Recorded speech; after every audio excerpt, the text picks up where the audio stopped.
హల్లెలూయా, హల్లెలూయా. దేవునికి స్తోత్రాలు కూడా ఇచ్చిన మీ అందరికీ ప్రభువైన యేసుక్రీస్తు నామములో మీ అందరికీ వందనాలు. దేవునికి స్తోత్రాలు. పరిశుద్ధ గ్రంథ బైబిల్లో నుంచి కొన్ని మాటలు మనం చూద్దాం. దేవుడు ఏదైతే చెప్తాడో అదే మనము చేయాలి. దేవుడు చెప్పింది చేయకుండా తనకు ఇష్టం వచ్చినట్లు చేస్తే ఏమవుతుంది చెప్పండి? అన్యాయము, అక్రమము, దుర్మార్గము, దుష్టత్వము అవుతుంది. అందుకని పరిశుద్ధ గ్రంథ లేఖనంలో ప్రభువైన యేసుక్రీస్తు వారు చక్కగా యోనాతో చెప్పాడు.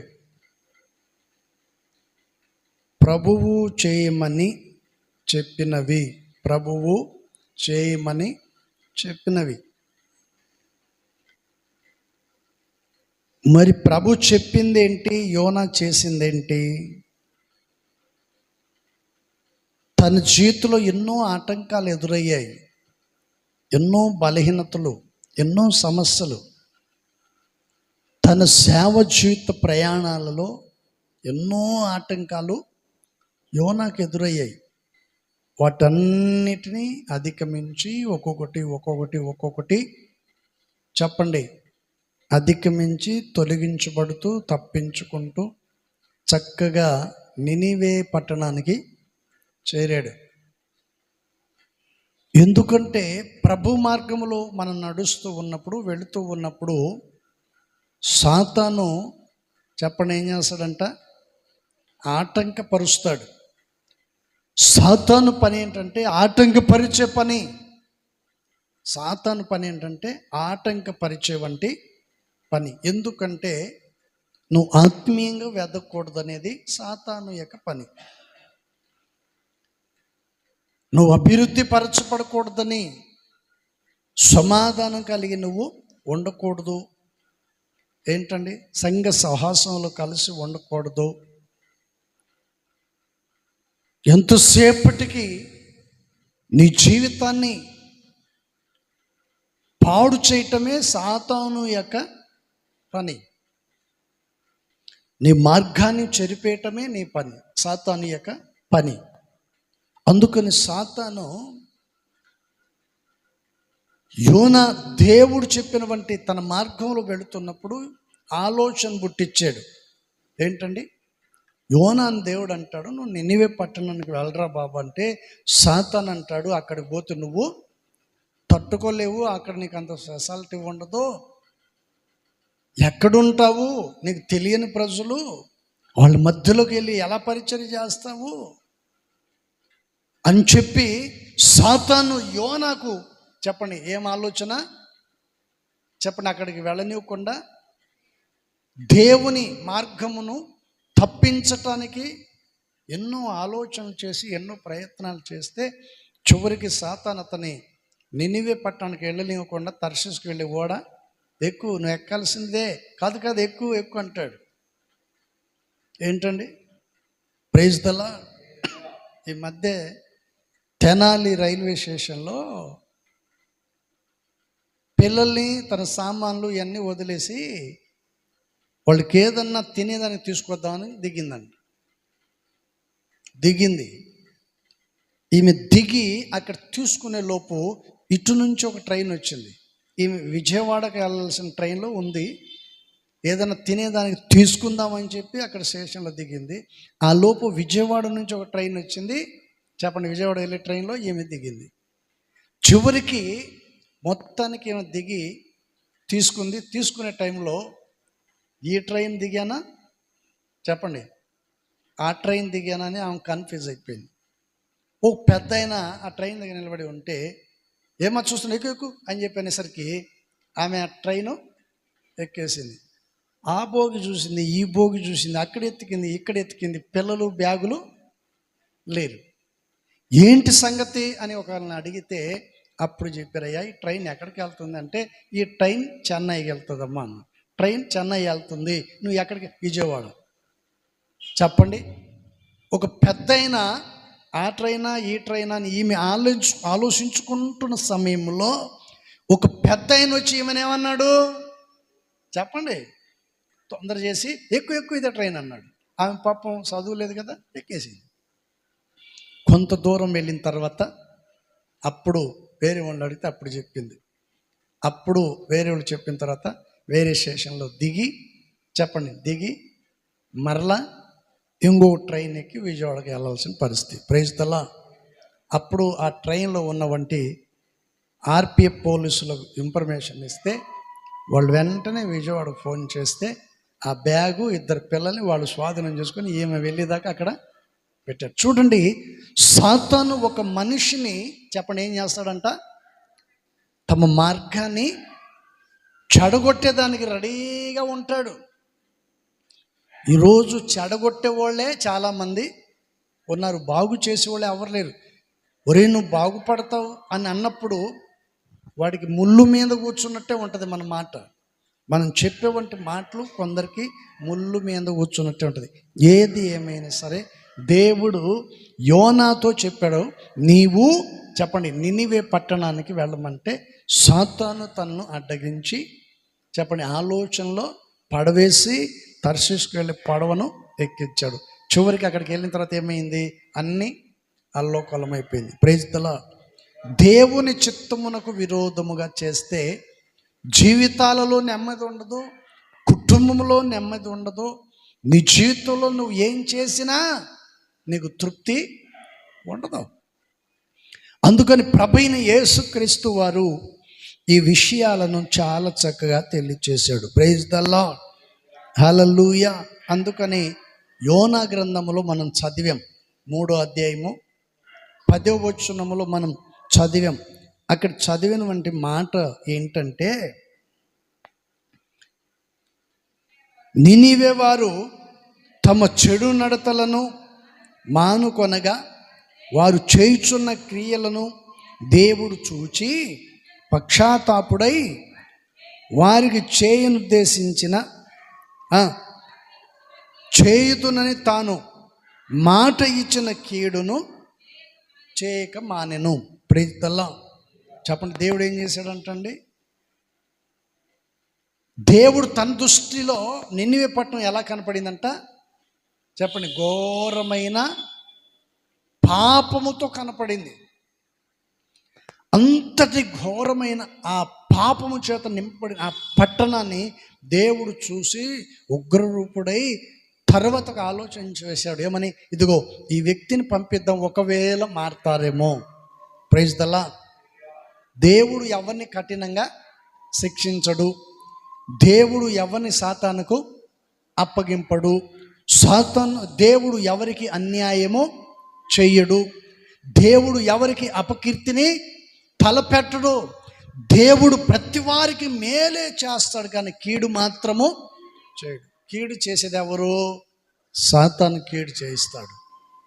నీ బంధువుల ద్వారాను, నీ స్నేహితుల ద్వారాను, నీ రక్త సంబంధికుల ద్వారాను, నీ భార్య ద్వారాను, నీ భర్త ద్వారాను, నీ పిల్లల ద్వారాను, నీ బంధువుల ద్వారా సాతాను వాళ్ళలో ప్రవేశించి నీకు కీడును తలపెట్టిస్తాడు. దేవుడు ఎవరికి కీడు చేయడు. Praise the lord. అందుకని దేవుడు యోనాను పంపిస్తే ఆ పట్టణస్థులందరూ మార్పు చెందారు. చప్పట్లు కొట్టి ప్రభువుని మహిమపరుద్దాం. హల్లెలూయా, హల్లెలూయా. దేవుడు చూసినప్పుడు ఆ పట్టణం ఎలా కనపడిందంటే ఘోరంగా కనపడింది. నాశనం చేసేద్దాం, భూమి మీద లేకుండా చేసేద్దాం అన్నట్టుగా కనపడింది ఆ పట్టణం. కానీ ఒక్క సేవకుడు అడుగుపెట్టి సువార్తను ప్రకటించడం ద్వారా పట్టణమంతా మారి ప్రభు సన్నిధిలో సాక్షిగా నిలబడింది. Praise the lord. ఈరోజు ప్రేమ దేని బిడ్డలారా, మరి నీ జీవితం ఎలా ఉంది, నీ స్థితి ఎలా ఉంది, నీ కుటుంబ పరిస్థితి ఏంటో ఒక్కసారి నువ్వు ఆలోచించి దేవుని వాక్యమునందు ఏమైతే సెలవిచ్చిందో ఆ వాక్యానుసారంగా నువ్వు జీవించినట్లయితే తప్పనిసరిగా దేవుడు నీ జీవితంలో గొప్ప కార్యాన్ని ప్రభు చేస్తాడు. Praise the lord. నమ్మాలి, విశ్వసించాలి, ప్రార్థించాలి, ప్రభు సన్నిధికి రావాలి. Praise the lord. చెప్పండి. మొదటిది ఏంటి? ఒకటి, నమ్మాలి, విశ్వసించాలి, ప్రార్థించాలి, దేవుని మందిరానికి రావాలి. ఎప్పుడైతే మనం దేవుని సన్నిధికి వస్తామో అప్పుడు దేవుడు మన చేతుల కార్యాన్ని చేస్తాడు. Praise the lord. అందుకని ప్రభు తన దృష్టిలో ఆ పట్టణం ఆ రీతి కనపడింది. ఈ రాత్రి దేవుని దృష్టిలో నువ్వు ఎలా కనపడుతున్నావో ఒక్కసారి ఆలోచించి నువ్వు ప్రార్థించినట్లయితే దైవ సేవకుని నోటి నుండి వచ్చి ప్రతి మాటను జాగ్రత్తగా గమనించి గ్రహించి నువ్వు ప్రార్థించినట్లయితే తప్పనిసరిగా దేవుడు నీ జీవితంలో గొప్ప మేలు కలుగ చేయును గాక. ప్రతి బలహీనత నుండి దేవుడు నిన్ను విడిపించును గాక. నీ జీవితంలో, నీ కుటుంబంలో పరిశుద్ధాత్మ దేవుడు నీకు సమాధానం అనుగ్రహించును గాక. హల్లెలూయా. దేవునికి అసాధ్యమైనదంటూ ఏది కూడా లేదు. సమస్తమును ఆయనకు సాధ్యం. చూద్దాం పరిశుద్ధ గ్రంథ బైబిల్లో నుంచి ఒక వాక్య భాగాన్ని మనం చూద్దాం. మొదటి దశలోనిక పత్రిక 4వ అధ్యాయం 3వ వాక్యం. మొదటి దశలోనిక పత్రిక, బైబిల్ ఉన్నవాళ్ళు దయచేసి చూడండి. మొదటి దశలోనిక పత్రిక 4వ అధ్యాయం 3వ వాక్యము. మీరు పరిశుద్ధులగుటయే అనగా మీరు జారత్వమునకు దూరముగా ఉండుటయే దేవుని అది. Praise the lord. ఇప్పుడు చెప్పండి, దేవుడు నినివే పట్టణమును కాపాడటానికి గల కారణం ఏంటంటే వాళ్ళందరూ తీర్మానం చేశారంట. చెప్పండి. నినివే పట్టణస్తులందరూ ఏం చేశారండి? దేవునితో నిబంధన చేశారు, దేవునితో తీర్మానము చేశారు. ఇంకా మీదట పాపమునకు దూరముగా ఉండాలి. చెప్పండి. తాగుడికి దూరంగా ఉండాలి, చెడు వ్యసనానికి దూరంగా ఉండాలి, పేకాటకు దూరంగా ఉండాలి, చెడు స్నేహాలకు దూరంగా ఉండాలి. ఒకవేళ మనం అలా ఉంటే దేవుడు మనల్ని, మన పట్టణాన్ని, మన కుటుంబాన్ని తప్పనిసరిగా దేవుడు కాపాడుతాడు. నినివే పట్టణస్తులందరూ దేవుని సన్నిధిలో తీర్మానం చేశారు. చిన్న పిల్లలు మొదలుకొని పెద్దవారి వరకు, నినివే పట్టణాన్ని పరిపాలిస్తున్న రాజు మొదలుకొని ప్రతి వాడు కూడా దేవుని సన్నిధిలో మోకరింప చేసి గోనె పట్ట కట్టుకొని బూడిద పూసుకొని ఏం చేశారంట? దేవుని సన్నిధిలో ప్రార్థన చేశారు. అందుకని దేవుడు తలుచుకుంటే ఏమైనా చేయగలడు. Praise the Lord. హల్లెలూయా. దేవునికి అసాధ్యమైనదంటూ ఏది కూడా లేదు. సమస్తమును ఆయనకు సాధ్యం. అందుకని దైవజనుడు పౌలు గారు ఈ మాటను చక్కగా తెలియచేశారు. ఏమని? మీరు పరిశుద్ధులగుటయే అనగా మీరు జారత్వమునకు దూరముగా ఉండుటయే దేవుని చిత్తము. ఇప్పుడు చెప్పండి, మన పట్ల దేవుని చిత్తం ఏంటంట? దేనికి దూరంగా ఉండాలంట? చెప్పండి. పాపమునకు దూరంగా ఉండుటయే ఆయన చిత్తాన్ని మనం నెరవేర్చిన వారం అవుతాం. దేవుని చిత్తమును నెరవేర్చాలంటే లోక సంబంధమైన వాటిని మనం దూరము చేసుకోవాలి. Praise the lord. నా దగ్గరకు వచ్చినవంటే ఒక వార్త.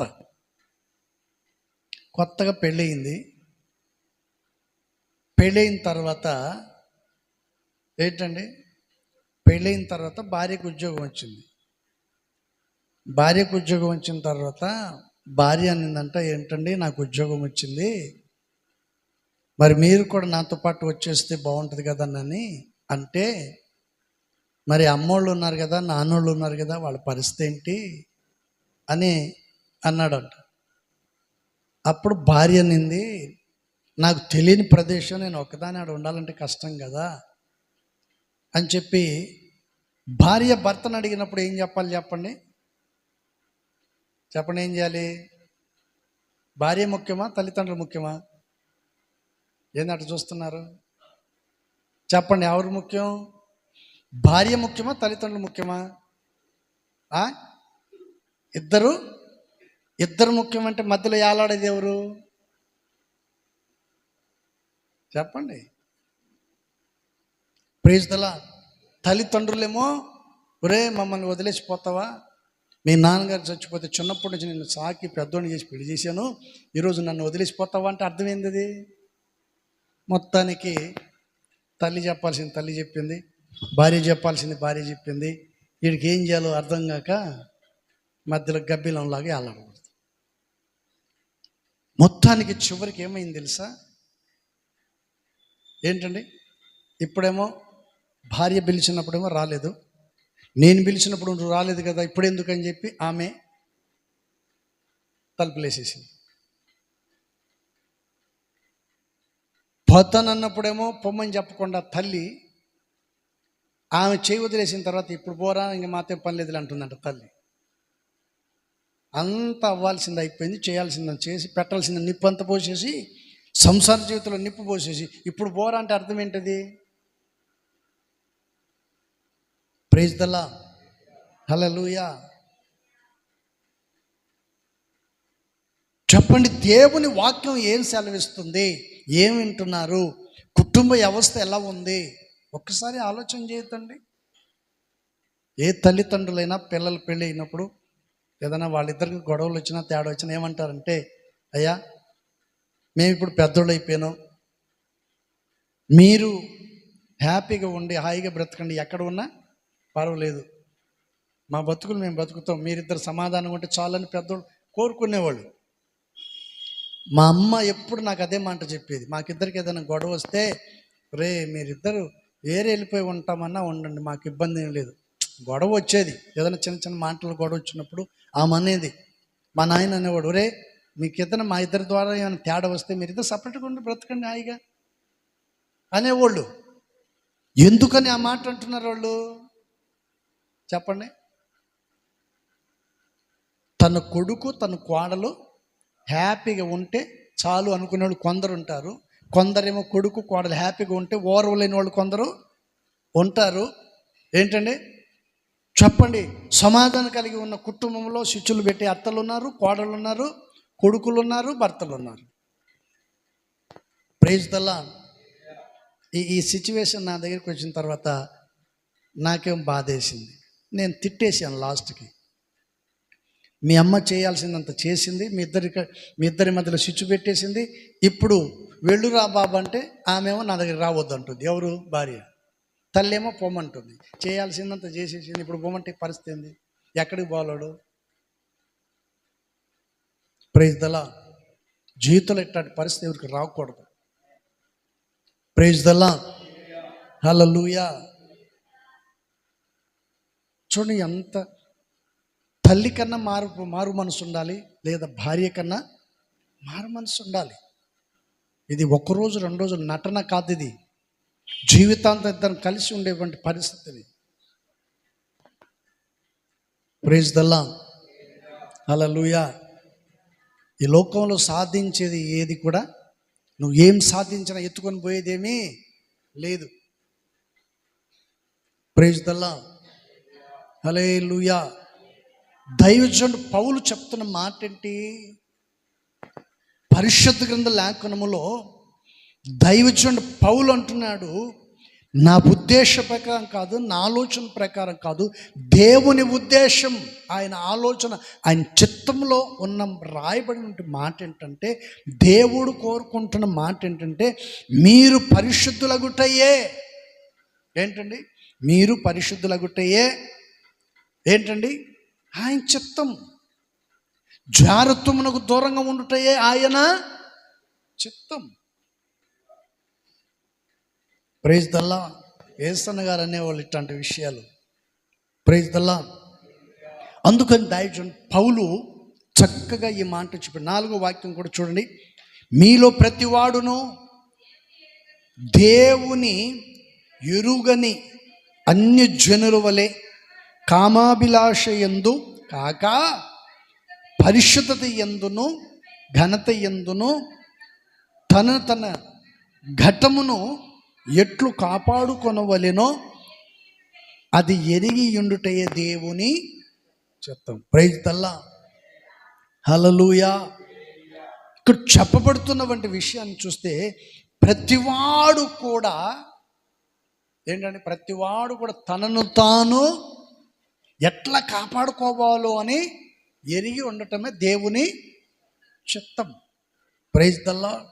మీరు సాక్ష్యాలు చెప్తుంటారు కదా, పాస్టర్ గారండి ఇప్పుడు ప్రార్థనకు వస్తుంటే బైకుడు సర్రగా వచ్చాడు, నేను ఎగిరి అవతలకి ఎందుకు దూకే, ఉండకపోయినా వాడు గుద్దేసేవాడు శుభ్రంగా, ఒక్క బోర్లు పడి మూతిపులు రాలిపోయాయి కదా, ఎందుకు దూకేవంటే అయ్యా దూకేసా, ఎందుకు తప్పించుకున్నాను.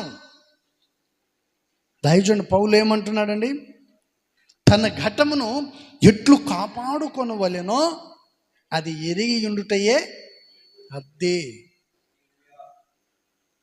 చెప్పండి, మనల్ని మనం ఎలా కాపాడుకోవాలి? జాగ్రత్తగా కాపాడుకోవాలి. పరిశుద్ధత కలిగి ఉండాలి. పరిశుద్ధత కలిగి ఉండుటయే నీవుగా కాపాడబడినట్లు. అందుకని దైవజనుడు పౌలు గారు చాలా చక్కగా, మీలో ప్రతివాడు దేవుని ఎరుగని అన్య జనుల వలె కామాభిలాష యందు కాక, అదే ఏమంటున్నాడండి, అన్య జనుల వల్ల కాకుండా ఉండునట్లు జాగ్రత్తగా మీరు చూసుకోవాలి. లోకం కామముతో నిండి ఉంది. కామాభిలాషల మధ్యలో ఊగులాడుతుంది ప్రపంచం. భయానకమైన పరిస్థితి. ఏ క్షణం ఏం జరుగుతుందో ఎవరికి తెలియని స్థితిలో బ్రతుకుతున్నారు ఈ రోజుల్లో. అందుకని దైవజనుడు పౌలు అంటాడు, అట్లా కాదురా బాబు, ఆ విధంగా కాకుండా పరిశుద్ధత యందు తన ఘనత యందును తన ఘటమును ఎట్లు కాపాడుకోవాలనో అది ఎరిగి ఉంటే దేవుని చిత్తం. ఒకటి పరిశుద్ధతను కాపాడుకోవాలంట, ఘనతను, దేవుడిచ్చిన ఘనతను కాపాడుకోవాలంట. ఎప్పుడైతే మనం కాపాడుకుంటామో అప్పుడే మనం మెలకు కలిగిన వారమై ఉంటాం. Praise the lord. అందుకని దైవజనుడు పౌలు 3వ వాక్యంలో చక్కగా పౌలు గారు ఈ మాటను చెప్పారు. 3వ వాక్యంలో ఆయన చెప్పిన మాట ఏంటి? మీలో మీరు పరిశుద్ధులగుటయే. అది మీరు పరిశుద్ధులగుటయే అంటే మనం ఏం చేయాలి అనేవంటి విషయాన్ని చూస్తే ఇక్కడ చక్కగా నేను రాసుకున్నవంటి మాట ఏంటంటే, పరిశుద్ధతను మనము కాపాడుకోవాలి. పరిశుద్ధతను కాపాడుకోవాలి. నినివే పట్టణం పరిశుద్ధతను పోగొట్టుకున్నారు, పరిశుద్ధతను కోల్పోయారు, పాపములో పడిపోయారు, దేవునికి విరోధంగా జీవిస్తూ వచ్చారు. ఇచ్చలవిడి ఇష్టానుసారంగా బ్రతుకుతూ ఉన్న పరిస్థితుల్లో ఆకాశం ముందు ఉన్న దేవుడు ఏం చేశాడంట, ఆ పట్టణం మీద దేవుని ఉగ్రతను కుమ్మరించబోయే ఆ సమయంలో దేవుడు తన ఆలోచనను మార్చుకొని ఒక సేవకుని పంపి సువార్తను ప్రకటించేటట్లు చేశాడు. Praise the lord. ఒకవేళ మారతారేమో అని, ఇప్పుడైనా బ్రతుకును మార్చుకుంటారేమని దేవుడు ఆలోచించి ఒక సేవకుని పంపించాడు. Praise the lord. అందుకని ఈ 3వ వచనములో చక్కగా రాశాడు, మీరు పరిశుద్ధులగుటయే అనగా మీరు జారత్వమునకు దూరంగా ఉండుటయే దేవుని చిత్తం. Praise the lord. యోనా వెళ్ళి ప్రకటించింది అదే, పాపాన్ని విడిచిపెట్టండి, ప్రభు చెంతకు రండి, పట్టణాన్ని నాశనం చేయబోతున్నాడు ఇంకో 3 రోజుల్లో అని చెప్పి ఎప్పుడైతే సువార్తను ప్రకటించడం ప్రారంభించారు, చిన్న పిల్లలు మొదలుకొని పెద్దవారి వరకు అందరూ ఏం చేశారంట చెప్పండి, అందరూ వచ్చి ప్రార్థన చేశారు. Praise the Lord. హల్లెలూయా. అందుకని ఇక్కడ చక్కగా ఈ 4వ వాక్యం 5వ వచనంలో చక్కగా ఈ మాటను చెప్పాడు. అందుకని పరిశుద్ధత యందును ఘనత యందును మనల్ని మనం ఏం చేసుకోవాలంట, అది ఒకటి పరిశుద్ధతను కాపాడుకోవాలి, 2వది ఘనతను కాపాడుకోవాలి, 3వది మన ఘటమును అంటే ఈ దేహాన్ని కాపాడుకోవాలి. తన ఘటమును ఎట్లు కాపాడుకొనవలెనో అది ఎరిగి ఉండుటయే. చెప్పాను కదా ఇందాక, బైక్ వాడు స్పీడ్గా వచ్చారండి, నేను పక్కకి వెళ్ళకపోతే వాడు అది పక్కకి వెళ్ళకపోతే వాడు ఏం చేస్తాడు, నిన్ను గుద్దేస్తాడు. పక్కకు తప్పించుకున్నావు కాబట్టి నువ్వు క్షేమంగా ఉన్నట్లు, కాపాడుకున్నట్లు. ప్రైజ్ ది లార్డ్, హల్లెలూయా. ఇప్పుడు మనం చెప్తూ ఉంటాం అందరికి, రే అది మంచి పద్ధతి కాదు, దానికి వదిలేసి తాగబాక అది మంచిది కాదు, తినబాక గుట్టక తినటం మంచిది కాదు, పానపరక తినటం మంచిది కాదు. ఏంటంటే రకరకాలని ఉంటూ ఉంటాయి.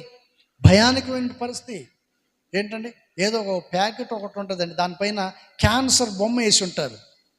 క్యాన్సర్ బొమ్మ అది తింటే ఏంటంటే ఇదంతా కుళ్ళిపోవటం, భయానకమైన పరిస్థితి. ఆ ఫోటో వేసినా కూడా దాన్ని చూసుకుంటే కమ్మగా చెప్పండి చేతిలో పెట్టి రుద్ది రుద్ది రుద్ది తింటనే ఉంటాడు సిగ్గులేనోడు.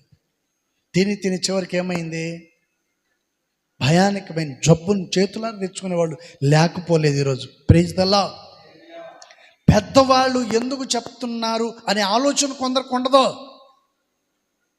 ఏంటండి, దొనపోతెక్కినోడికి ఏం చెప్పినా మండుతుంది, వాడికి ఎంత మంచి చెప్పినా కూడా కోపంగానే చూస్తాడు. ఎందుకు చెప్తున్నారు అని ఆలోచన చేయరు. అంత అయిపోయి మంచాన పడ్డప్పుడు అప్పుడు అంటారు, అయ్యా నువ్వు చెప్పిన మాట నేను వినకపోవటం వల్లే నా జీవితాలు అయిపోయింది, ఏదో ఒక రకంగా నన్ను కాపాడు నాయన అంటే కాపాడేదానికి ఏముంది? ప్రపంచంలో డాక్టర్లు ఉన్నారు, ఇంట్లో మనుషులు ఉన్నారు. హాస్పిటల్కి వెళ్దాం, హాస్పిటల్ మస్తుగా ఉన్నాయి, చేతిలో పైసా ఏం చేస్తాం? పెట్టుకోలేని స్థాయి, పేదరికం, ఏం చేయాలో అర్థం కాని పరిస్థితి, భయానకమైన జబ్బు. ఇప్పుడు ఏం చేద్దాం అని అనుకుంటూ ఆలోచిస్తూ అనుకుంటారు. చివరికి మన దగ్గర డబ్బు అయితే లేదు, ఏమి చేయలేం. ఉంటే ఉంటాడు, చెప్పండి, పోతే పోతాడు. దేవుని చిత్తానికి వదిలేస్తారు. అప్పుడు నీ మీద ఎంతమంది ఆధారపడారు? నీ భార్య, నీ పిల్లలు, నీ తల్లిదండ్రులు, నీ అత్తమామలు, నీ ఇంట్లో వాళ్ళు నీ మీద ఆధారపడుతున్నారనే సంగతిని మరిచిపోయి ఇష్టానుసారంగా జీవించేవాళ్ళు చాలామంది ఉన్నారు. Praise the lord. అందుకని దైవజనుడు పౌలు అంటున్న మాట ఏంటండి, ఒకటి పరిశుద్ధతను కాపాడుకోవాలి, రెండోది దేవుడు నీకు ఇచ్చిన ఆ ఘనతను పోగొట్టుకోకూడదు. ఇంట్లో అయినా, బయట అయినా, భార్య దగ్గర అయినా, పిల్లల దగ్గర అయినా, తల్లిదండ్రుల దగ్గర అయినా, ఉద్యోగం చేసే దగ్గర అయినా, సమాజంలో దేవుడు నీకు ఇచ్చిన ఘనతను ఎప్పటికీ కోల్పోకూడదు. ప్రైజ్ ది లార్డ్, హల్లెలూయా. తర్వాత ఏంటి? తన ఘటమును అంటే నీ దేహమును ఎట్లు నువ్వు కాపాడుకోవాలో దాన్ని జాగ్రత్తగా చూసుకొని మెలకు కలిగి వాక్యానుసారంగా నిలిచి ఉండటయే దేవుని యొక్క చిత్తం. దేవుని చిత్తాన్ని నెరవేర్చాలి మనం, మన చిత్తం కాదు, మన ద్వారా దేవుని చిత్తము నెరవేర్చబడాలి. Praise the lord. దేవుని సంతోషపెట్టామనుకోండి, యుగ యుగాలు నువ్వు దేవునితో సంతోషపడతావు. Praise the lord. ఇప్పుడు చూడని మహిమను, ఇప్పుడు చూడలేని ఆరాధ్యమును, ఆ దేశాన్ని, ఆయన సింహాసనాన్ని, ఈ దేహాన్ని విడిచిన తర్వాత అప్పుడు నువ్వు యుగ యుగాలు ప్రభుతోనే జీవిస్తావు. ప్రైజ్ ది లార్డ్, హల్లెలూయా. మనిషి పోలికలాడ కనపడవచ్చేమో, కానీ నా భర్త, నా పిల్లలు అనేది ఏమి అక్కడ ఉండదు. Praise the lord. ఏదోను తోటలో అవ్వ ఆదాము ఉన్నంతసేపు భార్యాభర్తలుగా ఉన్నారా వాళ్ళు? భార్యాభర్తలుగా లేరు వాళ్ళు. దేవుని చేత సృష్టించబడిన పరిశుద్ధులైన అవ్వ ఆదాము. ఎప్పుడైతే తినకూడని పండు తిన్నారో అప్పుడు వారు బయటికి వచ్చేసారు. పాపం అనేది అప్పుడు తెలిసింది, లోకం అనేది వాళ్ళకి అప్పుడు తెలిసింది. అందుకని దేవుని వాక్యాన్ని వింటున్న నీవు చెప్పబడిన ప్రతి మాటని జాగ్రత్తగాని నిన్ను నీవు కాపాడుకోవాలని దేవుని వాక్యం సెలవిస్తుంది. Praise the Lord, hallelujah. అందుకని పరిశుద్ధ గ్రంథ లేఖనములో ప్రభువైన యేసుక్రీస్తు వారు దైవజనుడు పౌలు ద్వారా ఈ మాటను చక్కగా తెలియజేశారు. దేవుడు కొద్ది మాటలు దీవించును గాక. ఆమేన్. మోకరించండి, చిన్న ప్రార్థన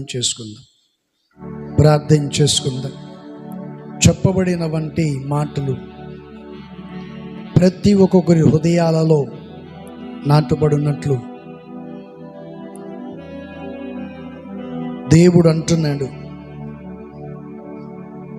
దేవుని దృష్టికి నినివే పట్టణం ఘోరమైనదిగా కనపడింది. కానీ దేవుడు తన మనసును మార్చుకొని ఒక శాంతియుద్ధం అని దేవుడు నినివే పట్టణస్తులకు ఒక శాంతి ఇచ్చాడు. ఈ రాత్రి దేవుని వాక్యాన్ని వింటున్న నీవు, ప్రభు నీకు ఒక అవకాశాన్ని ఇస్తున్నాడు.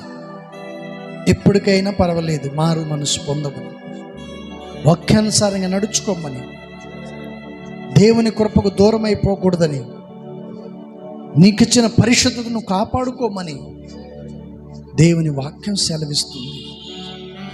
ఒక్కసారి నీవు ఆలోచించి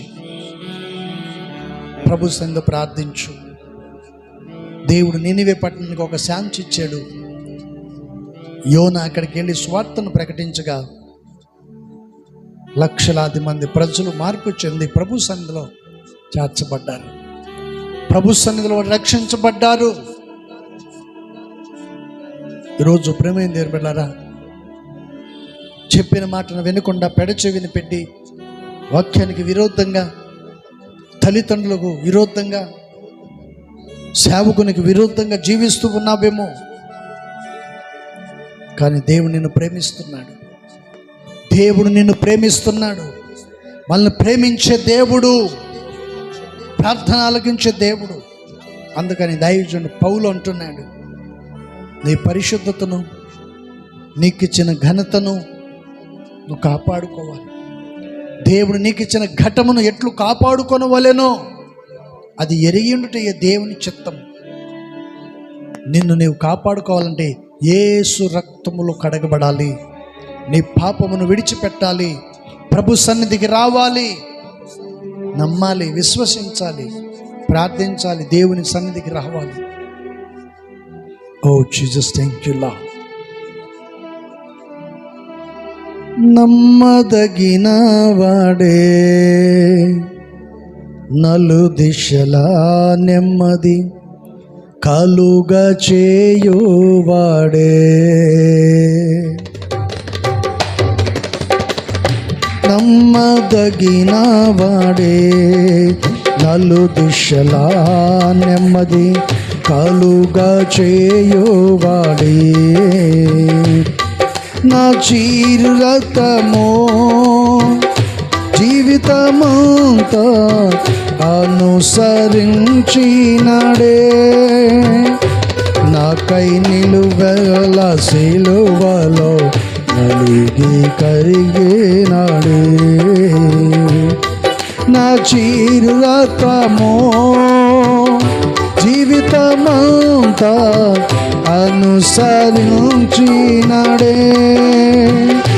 నాకై నిలువెల సిలువలో నలిగి కరిగినాడే.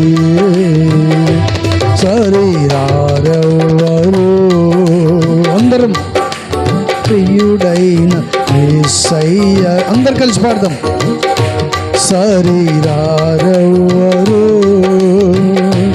నా ప్రియుడైన యేసయ్యకు, సర్వము నిరిగిన సర్వేశ్వరునికి, సరిహద్దులు లేని పరిశుద్ధునికి, సర్వము నిరిగిన సర్వేశ్వరునికి, సరిహద్దులు లేని పరిశుద్ధునికి, శరీరారెవ్వరు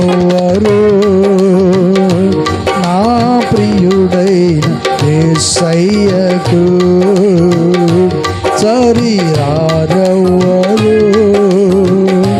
నా ప్రియుడైన యేసయ్యకు.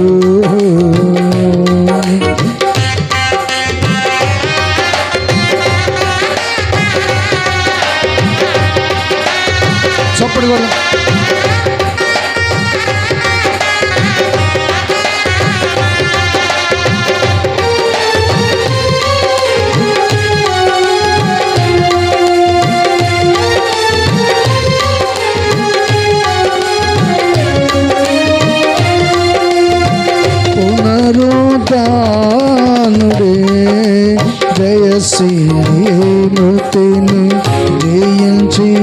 లేచినాడే, పునరుత్థానుడే, జయశీలి మృతిని జయించి లేచినాడే. శ్రేష్టమైన పునరుత్థాన బలమునిచ్చినడే, నాకై అతి త్వరలో మహిమతో రానయ్యున్నవాడే. శ్రేష్టమైన పునరుత్థాన బలమునిచ్చినడే, నాకై అతి త్వరలో మహిమతో రానయ్యున్నవాడే.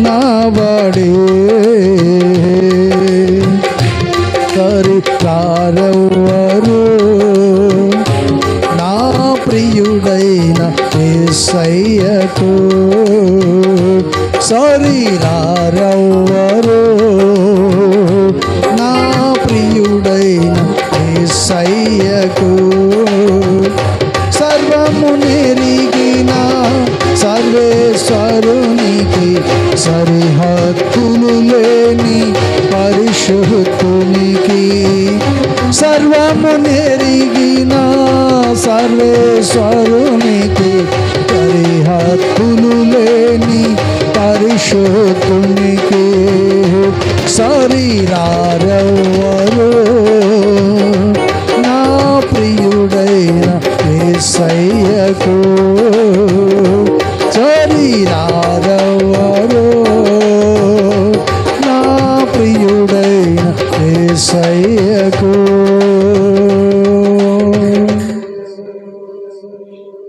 ప్రార్థన చేసుకుందాం. ప్రేమ స్వరూపి పరిశుద్ధుడా, నమ్మదగిన తండ్రి, గొప్ప దేవ, ఈ రాత్రి మీరు మాతోనూ కొడిచినందరితో మాట్లాడిన ప్రతి మాటను బట్టి స్తోత్రాలయ్యా. మీరు గొప్ప దేవుడు, చాలిన దేవుడు, అన్ని జనుల వలె కాక పరిశుద్ధత కలిగి నీ పరిశుద్ధతను కాపాడుకొని, నీకిచ్చిన ఘనతను కాపాడుకొని, నీ ఘటమును ఎట్లు కాపాడుకొనవలెనో ఎరిగిండుటయే నా చిత్తము అని మీరు తెలియజేశారు. కృపగలిగిన స్వామి, మమ్మల్ని పరిశుద్ధులుగా మీరు చేశారు. నీవు గొప్ప ఘనతను మాకు అనుగ్రహించావు. మమ్మల్ని మేము కాపాడుకునే చక్కటి పరిశుద్ధమైన మార్గాన్ని మీరు మాకు బోధించారు. విన్న మీ బిడ్డలను మీ చేతికి అప్పగిస్తున్నాం. వారందరినీ జ్ఞాపకం చేసుకోండి. ఈ రాత్రి కూడిచ్చిన మీ బిడ్డలను జ్ఞాపకం చేసుకో ప్రభువా. పరిశుద్ధతను కాపాడుకొని నిత్య మహిమలు చేర్చబడేంత వరకు మీరు కాపాడమని వేడుకొనిచున్నాం. నినివే పట్టణస్థులకు మీరిచ్చిన ఒక శాంచును పట్టి వేణును పంపించి అనేకుల రక్షణ మార్గంలో నడిపించినట్లుగా ఈ రాత్రి నీ సన్నిధి కూడిచిన బిడ్డలను ఓ చక్కటి అవకాశాన్ని మీరు ఇచ్చారయ్యా. అవకాశాన్ని కోల్పోకుండా ప్రతి బిడ్డలను జ్ఞాపకం చేసుకొని పరిశుద్ధత కలిగి, పవిత్రత కలిగి నీ రాకడకు, నీ రాజ్యానికి వారు సిద్ధపరచబడినట్లు ప్రతి కుటుంబం, ప్రతి బిడ్డలు నీ సన్నిధిలో మోకరింప చేయమని వేడుకొనుచున్నాం. పక్షాతాపం కలిగిన హృదయముతో, కన్నీటితో ప్రభు తమ పాపమును ఒప్పుకొని విడిచిపెట్టి ఈ రాత్రి నీ సన్నిధికి కూడిచిన చేతులెత్తిన ప్రతి బిడ్డలను జ్ఞాపకం చేసుకొని మీరే వారికి సహాయం చేసి నడిపించి మహిమ పొందమని వాక్యం బోధించిన నన్ను బలపరిచి వాడుకోమని వేడుకొనుచున్నాం. కృపగలిగిన తండ్రి, నీవు నమ్మదగిన దేవుడు, మా పక్షమున మీరు నిలిచున్న దేవుడు. ఈ రాత్రి మమ్మల్ని జ్ఞాపకం చేసుకొని మీరే సహాయం చేసి కృప చూపమని యేసు నామములో అడుగుచున్నాం తండ్రి. మన ప్రభువైన యేసు క్రీస్తు కృప, తండ్రి అయిన దేవుని ప్రేమ, పరిశుద్ధాత్మని సన్నిధి సహవాసం కూడిచిన ప్రతి బిడ్డలకును సకల పరిశుద్ధులకును ప్రభు రాకడ పర్యంత సదాకాలం తోడుండి నడిపించును గాక. ఆమేన్. చెప్పండి గట్టిగా హల్లెలూయా, హల్లెలూయా. దేవునికి స్తోత్రాలు. మీ అందరికీ వందనాలు.